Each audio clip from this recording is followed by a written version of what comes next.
If you're getting started with woodworking, the first tools I start off with are hand tools. This includes everything from safety equipment to measuring tools, and then to circular saws and drills. Make a few projects. And if you find that you love working with wood, the first big purchase should be a table saw. These saws, though, can cost well over $1,000, so I recommend getting a contractor-grade table saw. Vevor contacted me and asked me if I'd like to give an honest review for one of their contractor saws, so today we'll be reviewing the Vevor 10-inch table saw.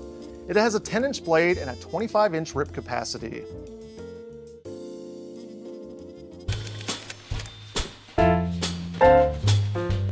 After opening the box, we're greeted with a fence and an auxiliary fence.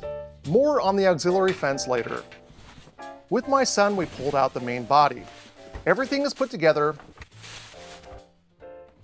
You just need to add the fence to the top, the blade guard, and assemble the miter gauge. Right away, I found a problem with the fence. When I tried to lock it, there was a buckling sound as if it popped off the back. But this is an easy fix, as you can lower the back jaw so that it sits on the track better. Afterwards, I didn't have any problems with it. The blade guard attaches to the back of the riving knife with a thumb knob. The miter gauge has a couple wing nuts that attaches the fence, and the miter bar slides smoothly in the track. This short auxiliary fence is both a new and an old idea. European saws have employed them for use while cutting solid wood. The auxiliary fence is set so that the end sits parallel to the arbor. If there's any tension in the wood splits open at the auxiliary fence end, which prevents kickback. But this auxiliary fence is not necessarily made for that. Instead, the idea is that you can make thin cuts in your wood stock without removing the guard, as it won't be fighting the fence. Personally, I don't see this as a good trade-off. I'd much rather have a full fence, but this is obviously because it's what I'm used to using. I'd much rather use a thin strip jig and cut from the opposite side for thin strips, as you have what I think is more control. If you have a narrow piece of wood that you need to make thin strips from, hot glue it to a piece of plywood. It's for this reason that I removed it from the saw. This is not only a budget saw, but it was also created for portability. That means that there are a lot of aluminum components to it, as well as hollow steel tubing and, yes, plastic. The fence, the miter arm, the table, back rails are all aluminum. The frame body feels like it's made out of steel tubing, but the throat plate, the push stick, and the miter gauge is all made out of plastic, as well as the auxiliary fence. If you're looking for cast iron, you're gonna be disappointed. I do like that it's about 50 pounds. If you're sharing your garage with a car or space is limited and you shuffle things around, this is light and compact enough that it's easy to do that. It's easy to pick it up and put it on a temporary surface, and it has rubber grips on the base that keeps it from moving during operation. The base has a place to wrap your cord, and it can be stored on its side when you're done with it. This saw does have a 25-inch rip capacity, which means that the table slides open to its fullest width. The one problem that I find is that once you unlock the right side of the table and slide the arm out, it feels like a slight bump could cause it to jar the measurements you set. That would make ripping large materials very difficult, which I really don't recommend anyway with contractor saws. The table saw fence, as I mentioned earlier, uses a rubber angled pad that locks onto an angled track. I measured the fence to the miter slots and found that the locking fence doesn't always make the fence parallel, but I found that a good way to square up the fence is to do a couple locks. Once I've lined up my stock to my measurement, I'll squeeze down a couple times before locking it, and this works pretty well to line up my fence. One critical problem that I found with the fence is that the handle that locks the fence in place is actually wider than the fence. This is not a problem if you set your fence and make your cut as the handle locks back under the table, but it's a big problem if you're setting your stock on your tabletop and you want to cut a mark that you've made on the top of the wood. If your material is longer than the fence, the handle gets in the way, making it impossible to set the fence. There are a couple things that you can do to fix this problem. First of all, you could always add a fence on the top that would surround both sides, and then as long as it's wider than the actual handle here, and then that would fix the problem. But I found another way that works really well. I'll go ahead and take off the handle. There's 2 screws in all that hold the handle in place. If we flip the fence over, you can see there's a notch right here. And if I take a 3/16 inch wide piece of stock, it fits in there pretty good. I'm gonna take this over to the bandsaw and cut it down right now. I slid this back in here. I added a clamp, and I'm gonna go ahead and add a couple holes. These are an 1/8 inch holes, and now I can screw these screws back in. Now I can put this back on the top of my table saw, and I can clamp it down. And this makes it a whole lot easier to find where I want to cut my piece. So like right there, I can lock it down, and I'm ready to go. The way that this table saw works is we've got 2 different measuring sticks. We've got the first one here which will take us up to 10 inches, and that's on either side. And then if we want to extend the arm, we'll set this to 10 inches. It must be set at 10 inches each time. Once we get it right on the 10-inch mark, we'll lock this, and then we can come over here to the lock on the side. We'll release it, and now we'll use the second set of measurements on the top, which this points at 10 inches right now. And I can move this to, let's say I want to do 15 inches. So right there, and then once again, I'll come in here and lock this back up. Now I'm at 15 inches. As far as the miter gauge and track goes, there feels like there's a lot of side-to-side play. I think most of this problem stems from the gauge fence not sitting flush to the table. I removed the fence it came with and added a plywood fence with a couple wood screws, and it's much better.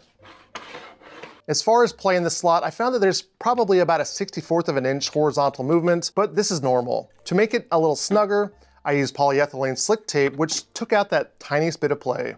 This saw does have 2 ports for dust collection. There's a port on the top of the guard as well as the main port in the back. I didn't have a hose to test for the guard, but was able to connect my shop vac to the back. I'll put the dimensions for the main port on the screen now. There is a converter that comes with the saw that you can attach and screw into place. I'll put those dimensions up now. We'll first do a test without the dust collection, cross-cutting a piece of pine. We'll take the saw off the table and gather up all that dust and put it aside. Next, we'll hook up the dust collection to the back, and this is without the adapter connected, and we'll try again.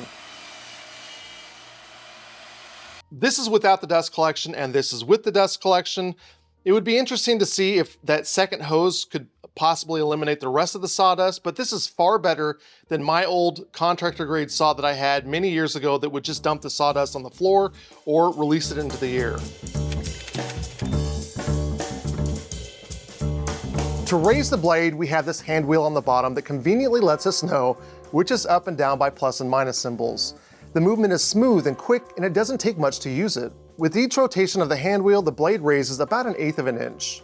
When using the blade guard, you'll need to take the throat plate off by turning this lock and screw in the front. There's a lever on the back of the blade that you'll need to unlock, which will allow the riving knife to be able to be pulled up to its highest point. We'll lock the lever, put the throat plate back on, and attach the guard. If you ever need to cut partially through the wood to make something like a dado, you'll need to go back in there and move the riving knife back down. To tilt the blade, there's a lock next to the hand wheel. Some saws have a second hand wheel to move the blade, but this works by tilting it to where you want it to be and then locking it again. They gave us 2 wrenches to change the blade that are installed on the side of the saw. We'll tilt the saw, remove the wing nut, grab both wrenches, and once again remove the throat plate on top. If the riving knife is up, we'll slide it down. I like to put the blade down as far as it'll go before adding my wrenches. 1 wrench goes on the outside, next to the blade, and the second one attaches to the bolt. And the bolt is right threaded, so we'll pull the wrench towards us. The washer comes off and we can grab the bolt and remove the blade. The blade that comes with the saw is 40T, which is a good combination blade for ripping and cross-cutting. Now we'll test the motor on the saw by cutting a few different pieces of wood. So far, I've been impressed by the power that this has, but I've only been cutting 3/4 inch pine. Since this is a contractor grade saw, we'll try ripping an 1.5 inch board, which is like a 2x4.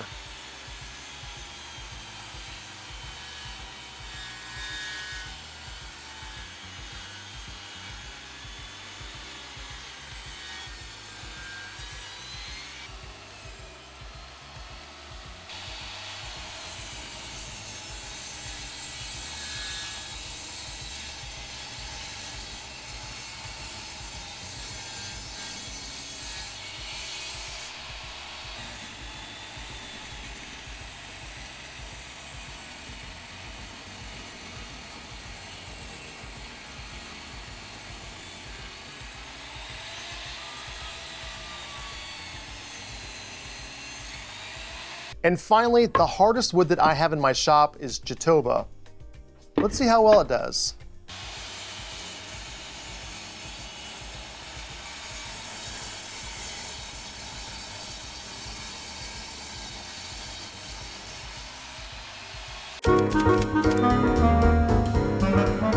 The last time I used a contractor grade saw was 16 years ago, and I've got to say that I'm impressed by the power that this has. If you have a small shop or need to take this with you to work, I think it'll work for you. There are a lot of things that I like about this saw. there's a few things that I really didn't like. First of all, the weight and general build are excellent. If I had to load this into the back of my truck every day to go to the job site, it would be far better than the one that I used to have to lug around. It's much more ergonomic. The edges are rolled, and with the extension, this does more than what I'm used to using. I'm impressed by the motor. It has far more kick than I thought it was going to have when I opened up the box. The motor also has a braking system on it to slow it down, something that my cabinet table saw doesn't even have. I like the dust collection system and feel like it does do a very good job of keeping things clean. I think the biggest problem that I have with this is that the handle on the fence is too wide, which makes cutting things that require lining marks up to the blade impossible. Another thing that I was surprised by was how loud this saw is. It's very loud, and you'll want to use ear protection, something I admittedly don't always use with my other table saw. I did not like the miter gauge fence, or really even the miter gauge.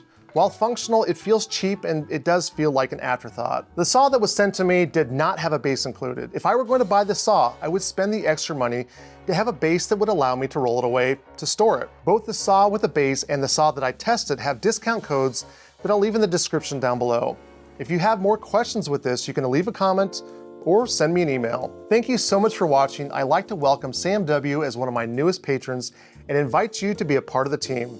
These patrons make these videos possible. Thank you. Michelle B., Keith Current, William L. McNally, Jerry Adams, Rich Lightfoot, Tuda the Barbarian, Mike Laurinidis, Les N., Gary G., Aubrey G., Nukebert, and Sam W. Hit the thumbs up, subscribe, and ring that bell. And I thank you so much for being a part of my shop. Please leave a comment below. Come find me on Instagram at Make Things with Rob. And remember to keep making things.